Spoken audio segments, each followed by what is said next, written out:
Sud Soir, le journal.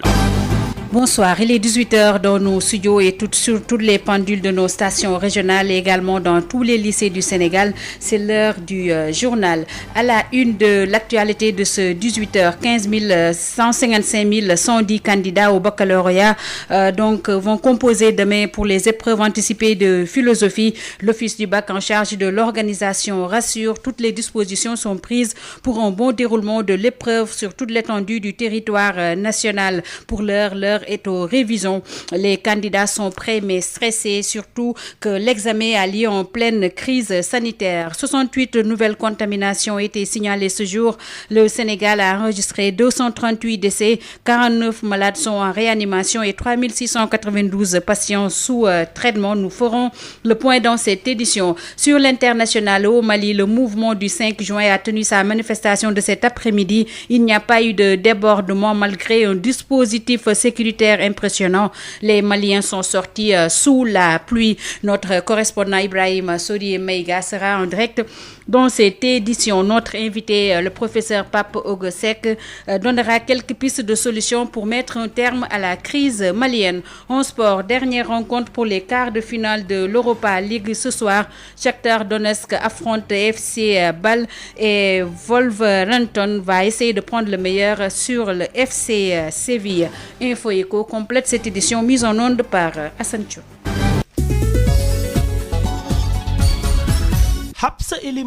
Bonsoir et bienvenue à Sud Soir. Toutes les dispositions sont prises pour le démarrage des épreuves d'anticipé de philo demain, mercredi. Sur les 155 000 candidats, les 35 000 font le bac technique. Ils ne feront pas d'épreuve de philosophie. Toutes les dispositions sont prises par l'Office du bac en charge de l'organisation de ces épreuves. Aïssatou Gueiba. À quelques heures des anticipés de philosophie, l'Office du bac rassure, toutes les dispositions ont été prises pour la bonne tenue de ces examens. Sosé Ndiaye, directeur de l'Office du bac. Le nombre d'élèves qui sont concernés, au total nous avons un peu plus de 155 000 candidats. Et sur ces 155 000 candidats, environ 3 500 sont au bac technique, donc ne font pas l'anticipé. Donc tous les autres, ils font l'anticipé de philo. Les enseignants ont déjà reçu leur convocation et l'Office du bac précise qu'ils n'ont pas pris de mesures de confinement concernant les enseignants. Non, on n'a pas pris de mesures pour éviter des déplacements parce qu'il n'avait pas été retenu que les gens allaient être confinés pendant l'examen et c'est pour ça qu'on n'a pas pris de mesures. Tout comme au moment de la reprise, il n'avait pas été décidé que également les enseignants qui étaient dans telle localité ne devaient pas rejoindre leur poste dans telle autre localité. Donc nous n'avons pas pris de mesures de confinement des enseignants au moment de l'examen. Par contre, ce que nous avons fait, c'est d'essayer d'affecter les enseignants assez tôt pour qu'il puisse y avoir une préparation de leur arrivée et de leur, séjour au niveau des différents sites d'examen. Et par rapport aux dispositions concernant le matériel disponible, parce que nous sommes quand même en période Covid-19, est-ce qu'il y a des choses prévues par rapport à ça? Oui, aujourd'hui, si vous allez sur le terrain, vous allez constater que les enseignements se déroulent et le protocole est en train d'être respecté. Et ça, c'est ce qui va se poursuivre également pour tous les examens qui vont se dérouler. Un examen prévu demain matin, mais pour cette année, les anticipés de philosophie se passeront de façon particulière avec la pandémie qui sied au niveau du pays. Gueiba, sur les 155 110 candidats au baccalauréat qui vont donc composer demain les épreuves d'anticipé de philo, les 26 053 sont issus de la région de Thiès. Ces candidats révisés encore il y a quelques heures. Babacar Ndao. À quelques heures de l'épreuve anticipée de philosophie au lycée El Hadj Malick Sy de Thiès, l'heure est au dernier réglage selon ces candidats trouvés sur place. On est en train de réviser les leçons. On a pu terminer le programme avec des profs qui sont vraiment très bons et qui nous expliquent vraiment tous les cours normalement. Le moral est bon, très bon. Oui, on a pu boucler le programme de philosophie. On a bien travaillé avec notre professeur de philo, M. Diène, qui nous explique bien les choses à respecter et à faire. Le programme revisité dans son entièreté malgré le contexte de Covid-19. M. Diène Makhtar, professeur de philosophie trouvé en pleine séance de révision, rappelle la posture du candidat à quelques heures. On peut dire que l'essentiel est fait. En tout cas, en ce qui nous concerne, nous avons essayé d'articuler la transmission du cours à ce qu'on appelle la méthodologie. Chaque fois, on prend un cours comme la liberté, on découpe ce cours en opérations. Les opérations sont soit des dissertations, soit des commentaires. Si l'opération est une dissertation, on a montré quel est le problème, comment l'amener, comment le contextualiser, quel est le problème, comment aborder le problème, quelle est la thèse possible, quels sont les arguments qu'on peut utiliser pour soutenir cette thèse, comment aller de la thèse à l'antithèse. Nous avons montré aux élèves, ils sont là, ils peuvent en témoigner. Chaque fois qu'il y a un sujet, n'importe lequel, quelle astuce, quelle clé utiliser pour voir la thèse et l'antithèse. La première et la deuxième. On leur a montré que lorsque vous êtes devant un texte, le minimum, c'est de dégager le thème, indiquer la thèse de l'auteur, le plan du texte, j'allais même dire l'articulation, l'explication, la discussion, et on leur a montré qu'on ne discute que la thèse de l'auteur. On leur a montré que discuter, ce n'est pas forcément rejeter. C'est accepté, si c'est acceptable, c'est rejeté, si c'est rejetable, parfois même c'est nuancé, on accepte et on rejette à la fois. Baccalauréat 2020, dans un contexte de Covid-19, les candidats obligés de s'adapter tout en se rappelant les interdits dans l'enceinte du centre d'examen. Babacar Ndaw, Thiès, Sud FM. Avec plus de 1000 candidats dans le seul centre du lycée Serigne Ahmadou Ndak Seck, l'administration renforce le dispositif d'après le proviseur Ngouda Thiam avec Babacar Ndaw. Nous avons suffisamment de matériel, aussi bien au niveau des lavoirs qu'au niveau du savon et des thermoflash. Nous avons un dispositif qui est efficace, qui nous permettait de gérer déjà à peu près le même nombre, parce que l'effectif des élèves de terminale tournait autour de 1000. Et aujourd'hui, nous allons recevoir à peu près le même nombre. Nous savons déjà comment les accueillir et les tester au niveau des thermoflash et les orienter pour le lavage des mains. Nous sommes sûrs que nous pourrons en tout cas respecter la distanciation sociale, au moins 1 mètre entre les candidats. Ils sont convoqués à 7h30. Les épreuves vont démarrer à 8h. Donc de 7h30 à 8h, peut-être ceux qui arriveront en retard viendront peut-être à 8h moins 5, 8h, 8h05. Donc nous pourrons effectivement faire le travail qu'il faut. En gros, c'est les portables qu'on interdit. On les interdit dans l'enceinte, dans le centre. Parce que parfois, les candidats pensent que le portable est interdit dans la salle d'examen. Mais en réalité, on interdit le portable dans le centre. C'est vrai qu'aujourd'hui, il y a certains qui ne peuvent pas se séparer de leur appareil. C'est pourquoi, malgré tout, nous avons mis un dispositif à la porte pour que ceux qui auront, en tout cas, qui ont oublié de laisser leur portable à la maison, qu'on puisse les récupérer depuis la porte pour éviter qu'ils entrent dans le centre avec ces appareils. C'était le proviseur du lycée Serigne Ahmadou Ndak Seck à Thiès. Il se nomme Ngouda Thiam. Nous quittons Thiès où vous nous suivez sur la 102.2 pour nous rendre à Saint-Louis où vous nous écoutez sur la 93.2. C'est pour toujours parler des anticipés de philosophie prévus demain mercredi. Il est attendu à Saint-Louis également. Les révisions se poursuivent en cette veille des épreuves d'anticipés. Les candidats se disent stressés au lycée Ahmed Fall où s'est rendu Yves Tendeng. Astou Ndiaye est une élève en classe de terminale L2B au lycée Ahmed Fall des jeunes filles de Saint-Louis. Nous les avons rencontrées, elle et ses camarades, en pleine répétition en vue de l'examen d'anticipé de philosophie prévu ce mercredi. Un peu stressée, mais ça va. Et les révisions, comment ça se passe? Ça se passe bien. On essaie d'être la plus sérieuse. Et on essaie d'être forte. On a des professeurs qui vraiment sont prêts à nous aider, donc on n'a pas à nous plaindre.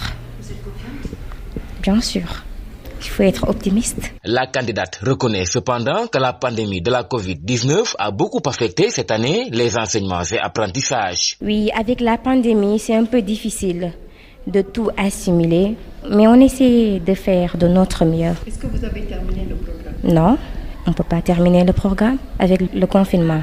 C'est un peu difficile. Ce que confirme bien d'ailleurs son professeur de philosophie, en l'occurrence Henri Diatta. Bon, à vrai dire, il faut dire qu'il y a eu le facteur temps. C'était cela qui était la principale difficulté. En L', par exemple, sur 8 heures, nous nous sommes retrouvés à 4 heures de cours. Et pour le même programme. Pour les S, sur 3 heures, on se retrouve à 2 heures par semaine. Ça veut dire quoi? Dès qu'il y a un imprévu, pour que ce cours-là saute, et du coup, vous ne pouvez plus les revoir, il va falloir attendre une autre semaine. Donc le facteur temps a été le principal problème. Il invite toutefois ses élèves à la réflexion et à la concentration le jour du déroulement de l'examen. Comme conseil simple, c'est ne jamais partir des leçons vers les sujets. Partez toujours des sujets vers les leçons. Et ça concerne tous les élèves du Sénégal. Parce que la philosophie, c'est d'abord une question de réflexion. De leur côté également, les candidates croisent des doigts et prient afin que tout se déroule bien qu'elles nourrissent un espoir de réussite. Saint-Louis, Yves Tendeng, Sud FM. Yves Tendeng, vous l'avez dit, certains candidats sont stressés. Justement, le professeur de philosophie Songué Diouf invite les candidats à éviter la peur et de transformer ce stress en force dynamique. Il est avec Mame Diarra Da Silva. Ce qui est attendu d'eux, c'est un effort de réflexion argumentée autour d'un problème philosophique bien déterminé. Donc ce qui est attendu d'eux, ça peut être à un double niveau. Au niveau déjà psychologique, qu'ils installent la sérénité nécessaire à toute réflexion, à toute méditation, mais également d'un point de vue de la démarche pédagogique, qu'ils soient fidèles aussi bien en ce qui concerne le commentaire et la dissertation aux consignes méthodologiques de base sans lesquelles il ne pourrait y avoir de travail qui puisse être validé et sanctionné positivement. Par rapport au choix des sujets, comment faire le bon choix? Comment faire le bon choix, c'est d'abord prendre le soin de ne pas choisir avant le jour de l'examen, Mame Diarra. Parce que très souvent, les élèves, ils choisissent avant le jour de l'examen. Ce qui signifie quoi? Ils sont évalués sous la forme de dissertation où on choisit également entre des dissertations et un commentaire. Mais vous en voyez paradoxalement qui vous disent, écoutez, je ne comprends rien aux commentaires, je ne suis pas à l'aise, conséquence, quoi qu'il advienne, moi je disserte. À l'inverse, d'autres qui vous disent, quoi qu'il advienne, moi je commente, ils ont choisi avant le jour de l'examen. Donc il faudrait éviter de faire ça, attendre le jour de l'examen dans la salle de classe, parce qu'on s'est préparé préalablement aux deux types d'épreuves, dissertation comme commentaire, lire les trois sujets. Je demande aux élèves de prendre au moins un bon quart d'heure de lecture et de relecture des trois sujets, les deux sujets de dissertation pour le texte, et après maintenant, ils choisissent. Et quand on a fini de choisir, il faut être fidèle à ce que dit Jean-Paul Sartre lui-même. C'est lui qui disait, mais choisir, c'est se priver du reste. Ce qui signifie que quand j'ai choisi, je plie la feuille en sorte que les autres sujets n'apparaissent même plus. Alors, hormis tout cela, professeur, il faut aussi éviter de stresser. Oui, éviter de stresser, c'est difficile, Mame Diarra, soyons objectifs. Le jour de l'examen, quoi que vous fassiez, malgré tous nos conseils, nous sommes passés par là, vous comme moi, nous savons très bien que l'examen, on ne peut faire croire à aucun candidat, mais que c'est un jour comme les autres. Non, il y a une part de stress. Mais j'ai dit, il faut convertir ce stress-là en force dynamique qui nous pousse à la créativité plutôt qu'elle ne nous installe dans une peur qui nous inhiberait, nous paralyserait et bloquerait un peu notre créativité intellectuelle. N'ayez pas peur parce que la peur, elle est inhibitrice, elle est paralysante et exactement, elle est le contraire de ce qui pourrait pousser à la création intellectuelle. C'était les quelques conseils prodigués par le professeur de philosophie, professeur Songué Diouf, à l'intention des candidats qui vont composer demain l'épreuve d'anticipé de philosophie dans le cadre du baccalauréat 2020. Baccalauréat qui se tient dans un contexte particulier en pleine crise sanitaire due à la Covid-19. De nouveaux décès, 68 nouvelles contaminations enregistrées ce jour, 49 patients dans un état grave. Le point avec le directeur de la prévention, Dr Elhadj Mamadou Ndiaye. Sur 876 tests réalisés, 68 sont revenus positifs, soit un taux de positivité de 7,76%. Les cas positifs sont répartis comme suit. 29 cas contacts suivis par nos services et 39 cas issus de la transmission communautaire répartis entre villes ou quartiers suivants. Kaolack 6, Kédougou 5, Mbour 4, Thiès 4, Touba 4, Ziguinchor 3, Fann Résidence 2, Parcelles Assainies 2, Richard Toll 2, Diourbel 1, Guédiawaye 1, HLM 6 1, Keur Massar 1, Kolda 1, Liberté 5 1 et Mbao 1. 59 patients hospitalisés ont été contrôlés négatifs et déclarés guéris. 49 cas graves sont pris en charge dans nos services de réanimation. 2 décès ont été enregistrés ce lundi 10 août 2020. L'état des autres patients est resté stable. À ce jour, 11 380 cas ont été déclarés positifs, dont 7 449 guéris, 238 décédés et donc 3692 sous traitement. C'était le directeur de la prévention, Dr Elhadj Mamadou Ndiaye. À Kédougou, de nombreux cas issus de la transmission communautaire ont été recensés. Les détails, c'est avec le gouverneur de Kédougou, Sayer Ndao. Il est avec Boubacar Tamba. Oui, on a remarqué que les cas communautaires commencent à augmenter parce qu'on s'y attendait avec les effets de la Tabaski, mais surtout aussi les voyageurs qui avaient repris le trajet aussi. Vous savez que pratiquement chaque jour, Kédougou reçoit plus de 5 bus de transport. Donc, ce qui fait que depuis lors, nous, on était un peu inquiets par rapport à ce mouvement de population. Donc, c'est ce qui arrive aujourd'hui. On est en train de voir les conséquences. Maintenant, concrètement, sur le terrain, l'action va être menée sur le terrain. C'est la descente sur le terrain et faire respecter l'ensemble des mesures qui ont été dictées par les plus hautes autorités. Donc, nous, on va, comme j'ai l'habitude de le dire, on va faire de sorte que force reste à la loi. Hier, on est descendu sur le terrain avec le commissaire, le préfet, le gouverneur, la Croix-Rouge et tous les autres, et on a fait le tour des lieux publics pour imposer les gens le port du masque. Et les récalcitrants ont été pris et ils vont vraiment payer l'amende et tomber sous le coup de la réglementation. Donc on ne doit plus tergiverser là-dessus. On va être très rigoureux là-dessus, on va être très sévère, très extrêmement sévère, parce que je suis d'accord qu'une personne ne veuille pas qu'on l'assiste pour avoir une bonne santé. Mais que cette même personne expose les autres, on ne l'acceptera pas. Ça, c'est une responsabilité qui nous incombe et nous sommes en train de mener des actions sur le terrain pour obliger les gens à respecter les gestes barrières. C'est sûr. Les rassemblements, les baptêmes, les cérémonies familiales, tout ça, on va les restreindre au maximum pour éviter quand même qu'il y ait encore une fois augmentation de la transmission. Nous, notre souci, c'est de bloquer la propagation et de voir encore une fois comment protéger les populations. On est dans cette situation actuellement. Sud FM. Les nouveaux membres du Conseil supérieur de la magistrature sont connus aujourd'hui. À l'issue de l'élection, ces membres vont siéger pour 4 ans aux côtés du chef de l'État qui en est le président. 8 candidatures ont été validées par le ministre de la Justice. Khadisen. 8 candidats sont en lice pour la désignation des membres élus du Conseil supérieur de la magistrature. Dans la première catégorie du premier collège avec les magistrats hors hiérarchie, un seul sera élu membre du Conseil supérieur de la magistrature. On y trouve Souleymane Teliko, président de l'Union des magistrats du Sénégal, et le juge Serigne Modou Diakhaté pour avoir fait plus de 18 ans de carrière. S'ensuit le deuxième collège avec les magistrats du premier grade. Ils sont 3 à discuter une place au CSM. On peut citer le magistrat Abbas Yayawan, Aminata Fall et Elhadj Malick Dembélé qui ont fait entre 12 et 18 ans de carrière. Enfin, le troisième collège, ce sont les magistrats du deuxième grade ayant fait entre 1 et 12 ans de carrière. Ils sont représentés par François Jean-Paul Diop, Abdou Dieye et Rakidem Diagne. 2 nouveaux membres seront choisis. À l'issue du vote, 4 magistrats seront élus au Conseil supérieur de la magistrature et vont siéger pour une durée de 4 ans. Ils seront aux côtés du président de la République et du ministre de la Justice pour défendre les intérêts de leurs collègues magistrats pour la bonne marche de la justice. Les membres élus peuvent également être saisis concernant des faits susceptibles de sanctions disciplinaires à l'égard d'un magistrat, mais le dernier mot revient toujours au chef de l'État, président du Conseil supérieur de la magistrature.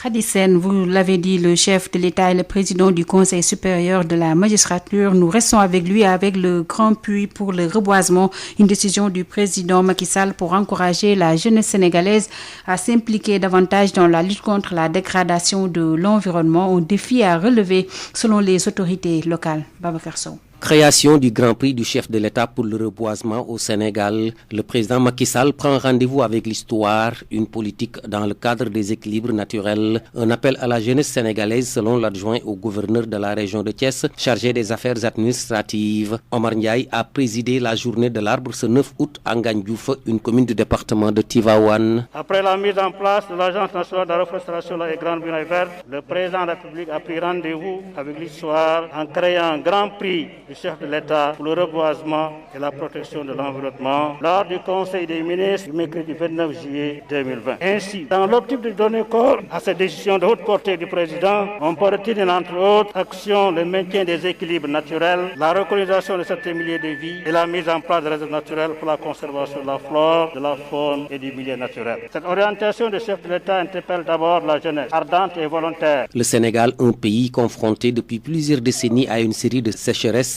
à l'instar des autres pays sahéliens dans la zone. Un pays qui a besoin de reboiser, comme ici à Ngandiouf, dans l'arrondissement de Niakhène, une localité qui n'échappe pas à ces agressions naturelles de l'environnement. Omar Ndiaye, adjoint au gouverneur de région à Thiès. Le Sénégal, à l'instar des autres pays sahéliens, est confronté depuis plusieurs décennies à une série de sécheresses qui compromettent de plus en plus le système traditionnel de production agricole, forestier et pastoral. La conjonction de ce fléau avec l'action anthropique, les feux de brousse, l'exploitation abusive, les défrichements incontrôlés, les surpâturages ont contribué à accentuer la pauvreté dans le monde rural. La région de Thiès, zone par excellence de production arachidière et maraîchère, d'extraction minière, n'est pas épargnée par ce phénomène. C'est ce qui fait que ce grenier du Sénégal porte aujourd'hui les séquelles de cette crise écologique. Tivaouane, Babacar Sow pour Sud FM. Sud International. Nous démarrons l'actualité internationale par le Mali avec la manifestation de cet après-midi du mouvement du 5 juin. Et ils ont tenu parole, ces opposants au régime de IBK. Ils ont donc tenu leur manifestation. Il n'y a pas eu de débordement. Et donc, cette manifestation s'est passée sous la pluie qui s'est abattue à Bamako, la capitale du Mali. Les Maliens sont sortis en nombre pour participer à cette manifestation. D'après notre correspondant permanent à Bamako, Ibrahim Sori Meiga, que nous tentons de joindre, toujours d'après notre correspondant sur place, Ibrahim Sori Meiga, le dispositif sécuritaire était impressionnant et les manifestations ont réitéré leur doléance, à savoir le départ de IBK de la tête du Mali. Nous y reviendrons certainement dans nos prochaines éditions avec notre correspondant sur place. Retenez que notre invité est le professeur Ogo Seck, professeur titulaire en droit et en sciences politiques, parlera de cette crise et donnera quelques pistes de solutions.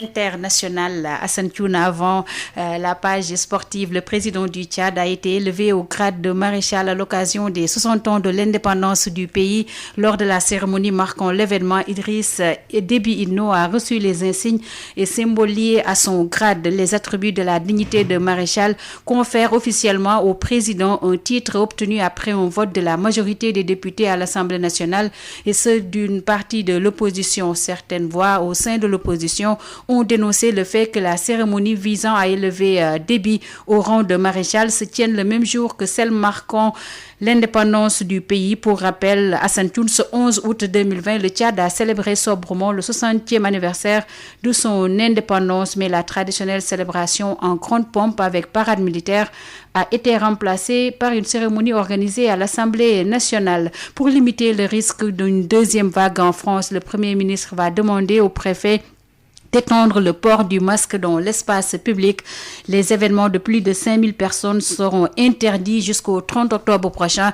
La prévention contre la COVID-19 se renforce en France. En déplacement à Montpellier, le ministre Jean Castex, le Premier ministre a mis en garde aujourd'hui contre le risque d'une deuxième vague, assurant que l'épidémie de COVID-19 allait dans le mauvais sens. Fin de citation. Près de 5000 nouveaux cas de contamination ont été enregistrés entre vendredi et lundi hier, selon les chiffres de Santé publique France.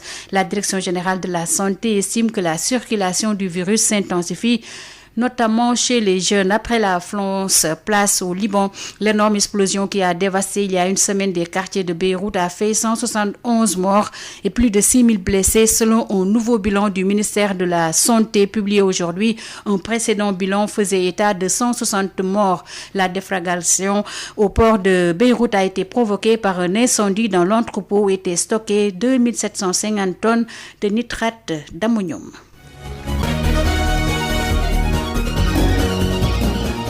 Vous l'avez compris, nous allons parler sport, notamment avec la fin des quarts de finale ce soir, quart de finale de l'Europa League. Au programme, Wolverhampton sera face à FC Séville à 19h. Et à la même heure, Shakhtar Donetsk va faire de son mieux pour prendre le meilleur sur FC Bâle. Après le football, nous parlons de basketball, la convergence pour la renaissance du basketball sénégalais mise sur orbite. Cette structure regroupe plusieurs formations et a pour mission de veiller au respect des textes de la fédération, nous dit le porte-parole actuel de la dite convergence. Il se nomme Massaer Nying.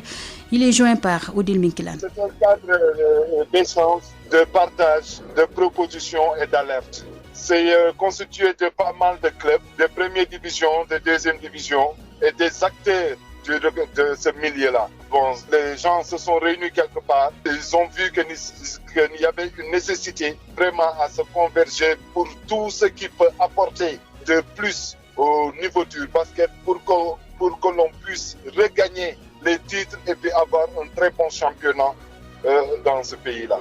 L'objectif, c'est de veiller surtout pour le respect de ces textes-là et le déroulement de ce basket-là. C'est des menaces qui ne nous feront pas du tout reculer. Parce qu'on a remarqué que voilà, donc venant d'une personne qui avait dirigé une structure parallèle comme le cadre de concertation, dont il a été même le coordonnateur, je pense que donc venant de lui dire que les autres structures parallèles donc, qui reconnaîtront désormais, ils seront considérés au niveau de les affiliations à la fédération déjà démissionnaire. Donc ça, nous tenons aussi à le dire que ça ne va pas nous déstabiliser.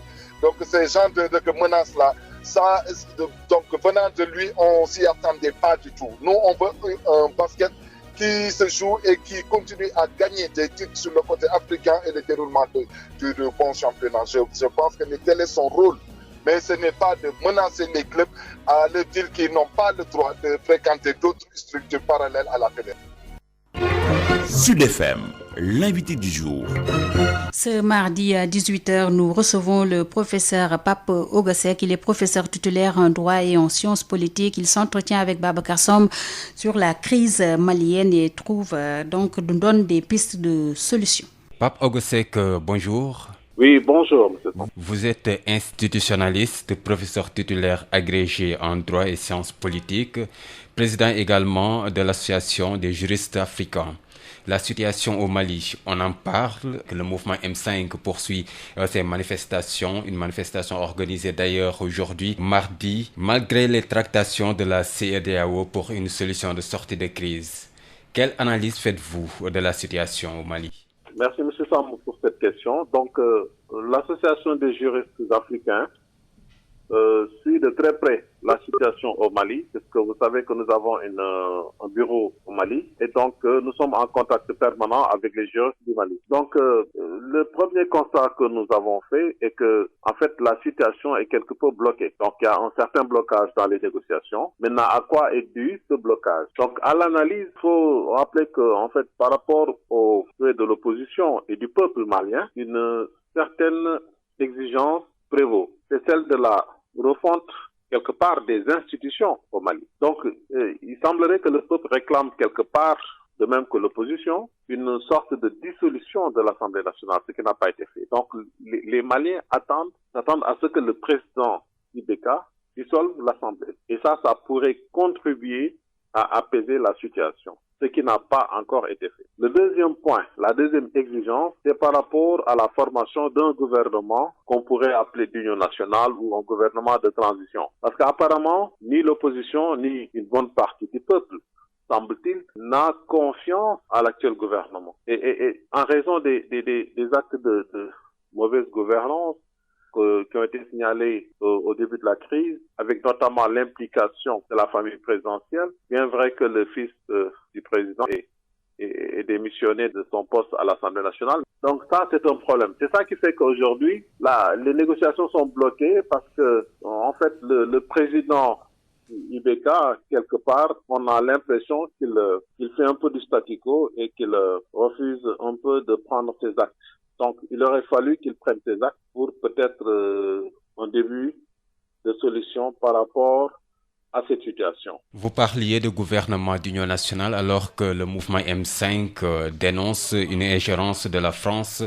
La France qui impose le Premier ministre Boubou Cissé selon le mouvement M5. Est-ce que cela ne va-t-il pas aggraver la situation? Bon, il semblerait effectivement, d'après certains échos, que le Premier ministre malien soit un peu, disons, le Premier ministre entre guillemets de la France. Mais bon, c'est peut-être trop dire. Mais c'est un sentiment qui est partagé chez les Maliens aujourd'hui. Et ce qu'il y a, c'est qu'en tout cas, il y a un manque de confiance aujourd'hui entre le Premier ministre et l'opposition et surtout une bonne partie de la population, semble-t-il. Et il serait important que le président Ibeka pose un acte de rupture par rapport à son actuel gouvernement. Ce serait un début de déblocage par rapport à cette situation de crise. Donc, ce que Ibeka n'a pas fait pour l'instant, donc il maintient encore son Premier ministre qui est, semble-t-il, très contesté par non seulement les opposants, mais aussi par une bonne partie de son administration, parce que il semblerait que des grèves sont encore là. Il y a des grèves qui persistent dans la justice au Mali. Il y a des grèves qui sont encore là et les magistrats sont un peu en révolte, même par rapport à leur conseil supérieur. La justice là-bas est un peu troublée. Il y a une paralysie d'une bonne partie aussi de l'administration. Demain, les préfets vont aller en grève, etc. Donc, les impôts ne marchent pas non plus, puisque il semblerait que le Trésor ait aussi des problèmes de recouvrement. Donc, tous ces problèmes font qu'il y a une sorte de paralysie de l'administration, une paralysie des institutions, de la justice, et tout ça contribue en fait à envenimer la situation. Donc, le changement de Premier ministre et même de gouvernement pourrait être une sorte de porte de sortie. Et aujourd'hui, les Maliens ont besoin, semble-t-il, d'un Premier ministre consensuel. Voilà le terme. Un Premier ministre consensuel qui ferait l'unanimité et qui incarnerait des valeurs liées à la bonne gouvernance, à la bonne gestion des deniers publics et à l'efficacité administrative. Il y a justement le médiateur de la CEDEAO, Goodluck Jonathan, qui poursuit les tractations. Est-ce que réellement il y a une chance pour une solution de sortie de crise? Pour que ça puisse aboutir, il faudrait tenir compte de ces deux exigences. Et je ne sais pas si les acteurs de la CEDEAO sont conscients de la nécessité d'abord de la dissolution de l'Assemblée nationale, ce qui pourrait améliorer un peu le climat de confiance, parce que c'est une institution aujourd'hui qui est rejeté quelque part par le peuple malien. Il y a comme une sorte de perte de légitimité. Donc, s'il avait dissous l'Assemblée, peut-être que ça aurait été une solution. Et les experts de la CEDEAO, les personnalités de la CEDEAO n'ont pas, semble-t-il, proposé cela. L'autre point, c'est par rapport à la formation d'un gouvernement d'union nationale. Donc là, il faut carrément changer de Premier ministre, puisque ce Premier ministre, comme je l'ai dit tout à l'heure, n'a plus réellement, apparemment, la confiance de l'opposition. Et les solutions politiques envisagées ne sont pas de très bonnes solutions. Donc, il faudrait une solution profonde, parce que c'est une crise profonde, une crise de gouvernance, et qui a entraîné aujourd'hui une sorte de paralysie des finances, paralysie de la justice, paralysie de l'administration. Donc, les chefs d'État de la CEDEAO, comme ces experts, devaient être mieux sensibilisés par rapport à ces exigences-là, c'est-à-dire demander la dissolution et la formation de nouveaux gouvernements. Et nous pensons que c'est à cette condition un retour de la paix et du travail est possible aujourd'hui au Mali. Ogosek, je vous remercie. Merci beaucoup, monsieur. Je rappelle que vous êtes professeur titulaire agrégé en droit et sciences politiques, institutionnaliste, président également de l'Association des juristes africains. Le journal de l'économie. Bonjour et bienvenue. Lancement du programme Sen Vacances agricoles par l'Office national de la formation professionnelle. Ce programme a pour objectif de contribuer à la réduction de la précarité sociale par la promotion de l'entrepreneuriat agricole des jeunes. Le directeur général de l'ONFP, Souleymane Soumaré, s'en explique au micro de Khadisen. Nous avons constaté particulièrement cette année avec la pandémie qu'il y a beaucoup d'activités de vacances peut-être qui ne vont plus se tenir. Et pour permettre aux jeunes de retrouver tournée vers l'agriculture. Nous allons travailler en parfaite harmonie avec les associations sportives et culturelles. Nous allons faire des recrutements à travers ces ASC en collaboration avec les autorités territoriales pour pouvoir organiser des séances de formation sur les métiers de l'agriculture, sanctionné par un plan d'affaires. Et ce plan d'affaires, au finish, va être soumis aux institutions de financement des jeunes à travers, par exemple, l'ADER, l'ANEJ, qui vont permettre à ces jeunes de pouvoir avoir leur propre plan d'affaires et de pouvoir avoir leur lopin de terre pour pouvoir retourner vers l'agriculture. Parce que nous pensons qu'aujourd'hui, à travers les associations sportives et culturelles, nous pouvons atteindre le maximum de jeunes qui vont permettre à l'Office national de formation professionnelle de pouvoir capaciter ces jeunes à travers ce programme de saines vacances agricoles. Nous avons parlé de saines vacances agricoles, mais c'est un programme que nous allons continuer pour pouvoir avoir un nouveau type d'agripreneurs qui vont s'intéresser et s'orienter vers l'agriculture.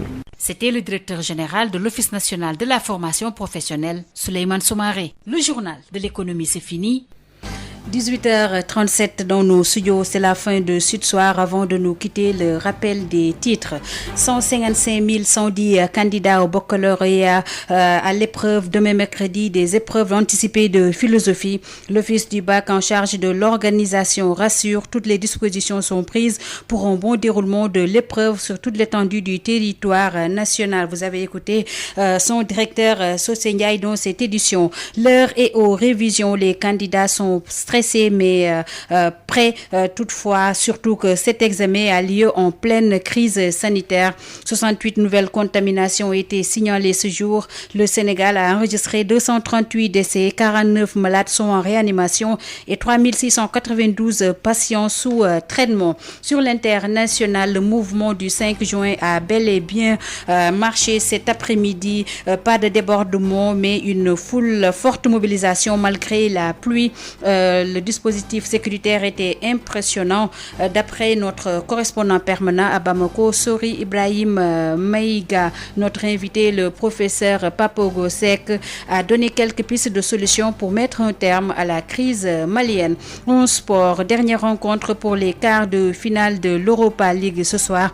Shakhtar Donetsk affronte FC Bâle et Wolverhampton va essayer de prendre le meilleur sur le FC Séville. Info Eco vous a également été proposé dans cette édition mise en onde par Hassan Tchoun. Merci à lui. Merci également à vous, chères auditrices et auditeurs de Sen Radio. Nous sommes mardi, comme tous les mardis à 19h. Vous avez rendez-vous avec Marie-Rosalie Ndiaye pour Allô Docteur. Et avant cela, retrouvez l'équipe de Sud Éducation.